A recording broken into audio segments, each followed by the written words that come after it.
na Božića, teško dodavanje pod koš, opet se Partizan odbranio. Kontrola skoka Petra Božića, sve manje šanse da Helios napravi svojevrsnu senzaciju. Vreme sada radi za Partizan.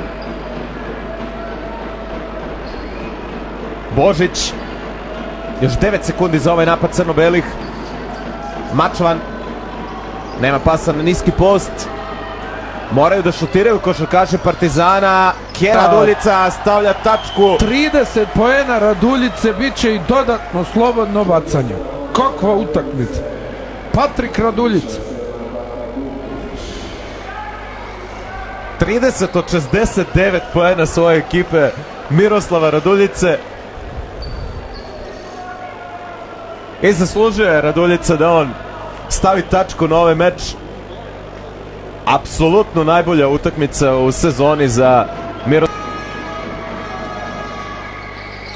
31 poen.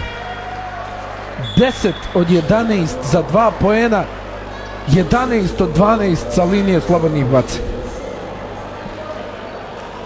Bertans nije ulazio u igru u ekipi Partizana. Skinuo se prvi put u karijeri za jednu od najtrofejnijih ekipa sa ovih prostora. Partizan koji ima i 4 Euro trofejke na putu ka 11. trijumfu u 15 odigranih kola Jadranske lige. Prepelić, Čebular.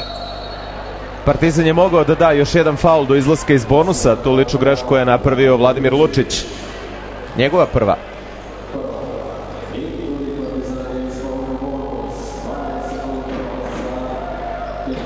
Tri poena, ne pogađa trojku. Ofanzivni skok Bubnića i njegovi poeni. Sada tamo faul koji je napravio Prepelić.